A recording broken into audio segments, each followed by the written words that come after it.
नमस्कार दोस्तों। 19 जुलाई को जो वीडियो वायरल हुआ उसने पूरे देश का दिल दहला दिया। वो वीडियो मैं आपको यहाँ दिखा तो नहीं सकता हूँ, लेकिन आप इस तस्वीर से समझ सकते हैं कि ये घटना का स्तर किस लेवल पर आज हमें ले आया है। कहने को तो आजादी के अमृत काल में जी रहे हैं हम दोस्तों, लेकिन जब देश के किसी कोने से ऐसा वीडियो सामने आता है तब मन में अमृत काल नहीं बल्कि विष काल का भाव ज्यादा आता है। इस वीडियो में मैं बात करूंगा ब्रीफ में जो पिछले 2.5-3 महीने से मणिपुर में होती चली आ रही वायलेंस से लेकर पॉलिटिकल कॉन्टेक्स्ट में जो हमारे लोकतंत्र का मंदिर कहलाए जाने वाले पार्लियामेंट में नो कॉन्फिडेंस मोशन यानी अविश्वास प्रस्ताव की स्थिति आ गई है, इसके बारे में। अगर आपको अभी भी नहीं पता है कि आखिर मणिपुर वायलेंस शुरू क्यों हुआ, तो मैं ब्रीफली कुछ लाइन में समझा देता हूँ कि आखिर बैकग्राउंड क्या है। देखिए, मणिपुर में 2 टाइप की एरियाज हैं। पहला वैली यानी घाटी और दूसरा हिल यानी पहाड़। अब जो 90% लैंड है मणिपुर की उसमें हिल्स हैं और इस 90% जमीन पर कुकी और नागा ट्राइब्स रहती हैं और ये मोस्टली क्रिश्चियन है। तो समझिए 90% लैंड पर जहाँ कुकी और नागा ट्राइब्स रहती हैं उनकी पॉपुलेशन 35% है और क्रिश्चियन है, और दूसरी तरफ बची हुई 10% जमीन जो घाटी है उसमें 65% पॉपुलेशन यानी मैतीज रहते हैं, जो कि मोस्टली हिंदू हैं और कुछ मुस्लिम्स भी हैं। तो क्रिश्चियन कुकीज और हिंदू मैतीज के बीच में ये वायलेंस तब शुरू हुआ जब मणिपुर हाई कोर्ट ने वहां की गवर्नमेंट को डायरेक्शन दिया कि उन्हें सेंट्रल गवर्नमेंट को रिकमेंड करना चाहिए कि मैतीज को एसटी स्टेटस दिया जाए। और दूसरी तरफ हिल्स वाले जो कुकीज और नागा ट्राइब्स थी वो ये नहीं चाहते थे कि मैतीज को एसटी स्टेटस दिया जाए। मुझे उम्मीद है कि अब आप फंडामेंटली इस इशू को समझ गए होंगे। अब बात करते हैं 19 जुलाई को आए उस शर्मनाक वीडियो के बारे में। इस वीडियो में जो ये घटना आपने देखी होगी जिसमें 2 कुकी औरतों को नेकेड परेड किया जा रहा है। पहली बात तो ये घटना 4 मई की बताई जा रही है, जिसके बाद 18 मई को इसमें FIR दर्ज हुई यानी 14 दिन के बाद। और दूसरी बात, मुझे ये बताते हुए बड़ा दुख है कि इतने बड़े कांड के पीछे की वजह सिर्फ एक फेक न्यूज है। आप खुद सोचिए कि एक फेक न्यूज की वजह से 2 औरतों को, जिसमें से एक कारगिल वॉर वेटरन और आर्मी में सूबेदार से रिटायर्ड पर्सनल की वाइफ थी। रिटायर्ड सूबेदार अपनी दास्तां सुनाते हुए बताते हैं कि मैंने कारगिल में अपनी देश की रक्षा तो कर ली, लेकिन मैं अपनी वाइफ की रक्षा नहीं कर पाया।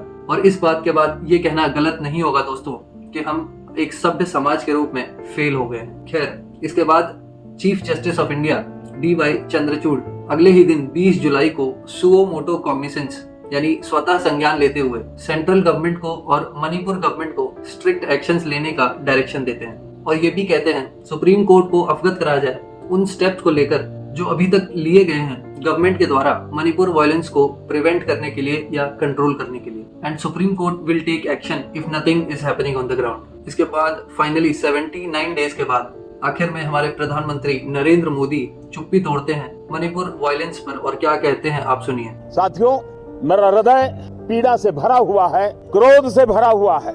मणिपुर की जो घटना सामने आई है किसी भी सभ्य समाज के लिए ये शर्मसार करने वाली घटना है। पाप करने वाले, गुनाह करने वाले कितने हैं, कौन है, वो अपनी जगह पे है, लेकिन बेइज्जती पूरे देश की हो रही है। इस पॉइंट पर मैं आपका ध्यान इस न्यूज़पेपर पर आकर्षित करना चाहूंगा। काफी बोल्ड और डेयरिंग तरीके से PM पर सटायर किया है एक कोलकाता न्यूज़पेपर द टेलीग्राफ ने। आप स्क्रीन पर देख सकते हैं। अब टॉपिक पर वापस आते हैं और जैसे ही PM की स्टेटमेंट आती है तो पॉलिटिकल पार्टीज का ब्लेम गेम भी शुरू हो जाता है। कई बीजेपी के लीडर्स अपने डिफेंस में ये कहने लगते हैं कि राजस्थान में जो रेप केस आया या फिर जो छत्तीसगढ़ में रेप केस आया उसका क्या है, कि आप अगर मणिपुर की बेटी के साथ खड़े रहिए, हम भी खड़े हैं, लेकिन राजस्थान की दलित बेटी नहीं है, झारखंड की बेटी नहीं है, 6 साल की बेटी का बलात्कार कर दिया।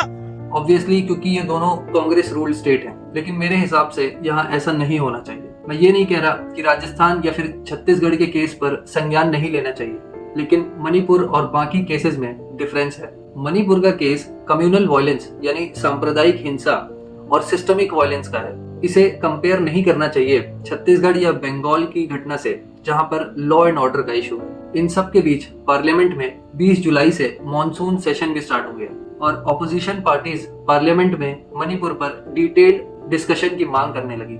रूलिंग पार्टी के कई सांसद का कहना है अपोजिशन पार्टीज खुद चर्चा नहीं करना चाहती है, हम तो करना चाहते हैं। जैसे आप मनोज तिवारी का ये बयान सुनिए। बेसिकली इनको चर्चा करना ही नहीं है, इनको तो बस एक हंगामा खड़ा करना है ताकि सरकार के कामकाज को बाधा डाले। या फिर आप पीयूष गोयल का ये बयान सुनिए। when the government is ready to discuss Manipur, when the government has already acceded to the sense of the house that there should be a discussion on Manipur. लेकिन यहाँ पर एक इम्पोर्टेंट पॉइंट है नोट करने वाला। Ruling party चाहती है कि ये चर्चा रूल नंबर 176 के तहत हो, जिसमें मैक्सिमम 2.5 घंटे का डिस्कशन होता है। लेकिन ऑपोजिशन पार्टीज इसे रूल नंबर 267 के तहत मणिपुर की चर्चा करना चाहती है। 267 में रेगुलर होने वाली प्रोसीडिंग्स को सस्पेंड किया जाता है और किसी भी स्पेसिफिक टॉपिक पर, जो इस केस में मणिपुर होगा, उस पर विस्तार से डिस्कशन किया जाता है। इसके अलावा आम आदमी पार्टी से राज्यसभा सांसद संजय सिंह को पूरे मॉनसून सेशन के लिए सस्पेंड भी कर दिया गया है, क्योंकि वो चिल्ला कर सदन के वेल तक पहुंच गए थे मणिपुर पर डिस्कशन को लेकर। वेल से यहाँ मतलब क्या है आप इस फोटो में देख के समझ सकते हैं। इसके अलावा सदन में और भी कई चीजें हुई, जैसे कांग्रेस पार्टी के प्रेसिडेंट और सीनियर पॉलिटिशियन मल्लिकार्जुन खड़गे का बीच में माइक ही ऑफ कर दिया गया जब वो इश्यूज को रेज कर रहे थे, और प्राइमरीली वो इशू मणिपुर का ही था। अब बात करते हैं इस वीडियो के लास्ट सेगमेंट पर, जिसमें हम जानेंगे नो कॉन्फिडेंस मोशन क्या होता है और ऑपोजिशन पार्टीज इसे सदन में क्यों लाई। देखिए, किसी भी सरकार के ऊपर सदन का विश्वास होना चाहिए। अगर सरकार मेजॉरिटी प्रूफ नहीं कर पाती है तो उसे रिजाइन करना होता है। अभी तक टोटल 27 बार लोकसभा में नो कॉन्फिडेंस मोशन यानी अविश्वास प्रस्ताव लाया जा चुका है। अगर मिनिमम 50 सांसद सदन में लाए अविश्वास प्रस्ताव को सपोर्ट करते हैं तो रूलिंग गवर्नमेंट को अपनी बहुमत यानी मेजॉरिटी प्रूव करनी होती है और इसी के साथ चर्चा भी करनी होती है। इसीलिए ये अपोजिशन पार्टीज के द्वारा खेला गया एक मास्टर स्ट्रोक है, ये जानते हुए भी कि लोकसभा में बीजेपी के पास फुल मेजॉरिटी है और सरकार गिर नहीं जाएगी, लेकिन कम से कम मणिपुर पर चर्चा तो होगी, पीएम को मणिपुर पर मजबूरन बोलना तो होगा। ये अविश्वास प्रस्ताव लोकसभा अध्यक्ष के द्वारा एक्सेप्ट भी कर लिया गया है। अब देखना यह है कि डिस्कशन कब होता है और क्या होता है मणिपुर पर। आज के लिए इस वीडियो में इतना ही, मिलते हैं अगले वीडियो में। वीडियो देखने के लिए आपका बहुत बहुत धन्यवाद दोस्तों।